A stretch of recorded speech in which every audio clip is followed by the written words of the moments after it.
you know. And to me, country is worth more than somebody's life. That's what I personally believe, because Mother Earth provides all the sustenance and everything that we'll ever need for a lifetime, far more than one person can do. And so, you know, we need people to value the earth once again and believe in earth, because it's waiting for us to take up the fight. Now, as a cultural responsibility in our cultural boundaries, that is our job as Aboriginal people right across this country, that our job is quite simply to take care of that land and then pass it on to the next generations who are coming. That's it.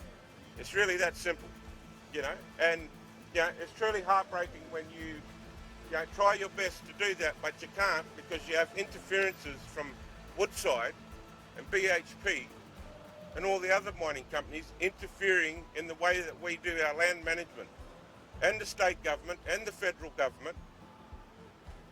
I mean, how stacked up is this? And then you got people like Ben White, who was the Aboriginal Affairs Minister, that he was in a position that he could have not have approved of the Juukan Gorge being blown up. And I said to Ben personally, I said, you know what, Ben, congratulations on being the first Aboriginal Affairs Minister, and you'll only be known as an absolute disgrace to your responsibility in that role. That's how you're going to be remembered, okay, Ben? Nothing personal, buddy, but that's what happened.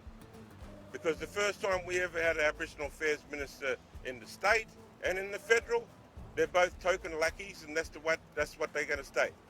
Because they ain't doing nothing for my people, they ain't doing nothing for you people, and they sure as hell ain't doing nothing for this country and the sacredness of it. So those people like that are nothing but jackies. They get in there into government to make changes. The thing is, how stacked that these mob in here know, if you know anything about Section 18, that when you go into sacred areas, you have to have a Section 18. That Section 18 then goes to a Cultural Materials Committee, and those people are chosen by the government that sits on this Cultural Materials Committee, and they decide whether they want to destroy anything they want. Now, if they say no, Ben White, or whoever the minister is of the day, the new minister, whoever the hell that is, that he'll come in, or she, and they'll just say, no, we're just going to blow it up. And so there is no fair system. There is no fair system, none at all. So the governments are run by mining companies. They are run by mining companies. The country, how it's run, is by mining companies. That's it, iron ore companies. It ain't run by who we think it is. There's no leadership. There's no responsibility. They can go around doing whatever the hell they want. And it's about time that we start exposing the dirty truths about mining companies and their involvement with state and federal governments. Because that's how they make all their money, on the destruction of our lands. And I'm I'm not shocked, because I've seen it and heard it all.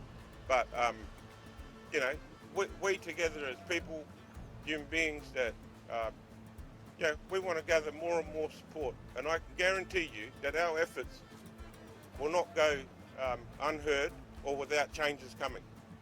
And so, you know, really my final message is to inspire each other and people in your community and the next generations coming up, as that we need to, you know, start looking after Mother Earth a lot more, and to educate people in households is the only thing that I could offer of some, you know, words of wisdom and some knowledge, is to get to the young fellas while they're young, and in your households change the mindsets of people in your own household, and then get that out into the community, out into the streets, out into the buildings, out into the cities, and out into remote places, the importance of one person's plight to stop giant companies from destroying our country, that it only takes one person to get in the way of those assholes. And I'm sorry about my language, but I'm very passionate and I hate them, you know. And I don't think hate is the word. I think it's more of a revolting, disgusting thing, like they raped my mother. That's what it feels like. When a woman gets raped, that's what they do. Culturally, that's what these people are doing. They're raping our mother. There is no difference between raping a woman or raping the land, to me, you know. It's so sacred that that's why I'm anti-mining. because they never got permission. And even if they got permission, for those Aboriginal groups that did that, they're disgusting people and they ought to be ashamed of themselves. And I don't mind telling them straight to their face either, because their cultural responsibility to their people and to their lands are relinquished. They gave that up for dollar. And so all of those thousands and thousands of years of history of looking after country, they forfeit being a cultural person. You ain't no cultural person no more. And I'll say that to any man or woman right across this country. Put me to the test. And so thanks for being a part of this. And yeah, it's a beautiful welcome to country, and thank you for your words of wisdom today. It is critical that we ensure that the voices, perspectives and wisdoms of First Nations peoples are centred in this movement, and that we personally and collectively continue striving to decolonise our work, our minds and our hearts. So kaya everyone, my name's Rhiannon, I'll be emceeing the rally today. So why are we in the streets out the front of this monstrosity of a building, Woodside, today, this morning? So just in a few hours, Woodside Petroleum will be holding their AGM down at the Perth Convention Centre.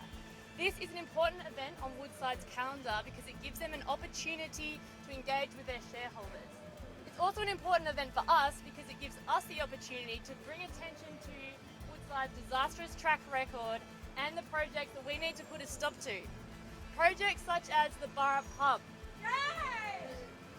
So for those who don't know, the Burrup Hub is a mega fossil fuel project involving the development of two giant gas fields, Browse and Scarborough, off the northwest coast of WA. Woodside and BHP's priority at the moment is Scarborough, and we need to make sure that this gas field doesn't get developed for many reasons, but the most important of which are, number one, it will cause permanent damage to the Marajugga rock art in the Burrup Peninsula. This is significant cultural heritage. Two, if it goes ahead, the Burrup Hub will be the most polluting project ever developed in Australia, with emissions 4 times yearly that of Adani's coal mine, lasting until 2070. That will make it impossible for WA to reach net zero in any acceptable time frame. And number 3, the project would threaten the delicate ecosystems and habitats of marine life in the northwest, including endangered turtles and pygmy blue whales. So that's why we have Dale the whale here today, and that will be featuring in a lot of future events because this is an integral part of our campaign. Donna Chapman has encapsulated the threats to marine life in the beautiful poster. It's a bit hidden right now, but you'll be able to check it out later.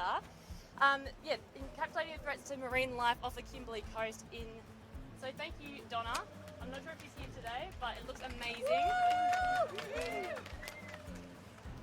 So we do want to get some great shots of the protest. We've already had heaps already, but if you potentially know anyone who might work in this building, it would be great if you could shoot them a message so that they can take an aerial shot, because it might look even more snazzy from up there. Give them a wave.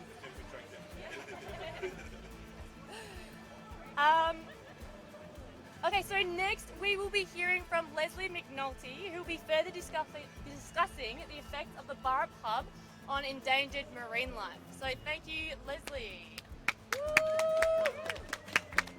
Hi everybody, I'm Leslie, as you may have just heard. I'm a researcher with the Conservation Council, and I want to start by first acknowledging the people, wrong page, and paying my respects to the traditional custodians of the land which we're gathering on, the Whadjuk people of Noongar Nation and their elders past, present and future, peoples who have conserved this land for thousands of years, and in the couple years that Woodside has been around, it has been destroyed, so we want to change that.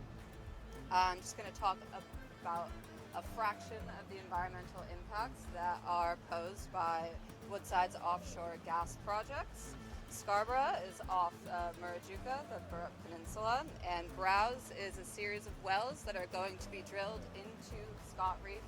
And when I say into, I do mean literally into the center of this reef. Scott Reef is a reef system off the northwest coast of Western Australia, and it supports a distinct stock of endangered green turtles called the Scott Reef green turtle.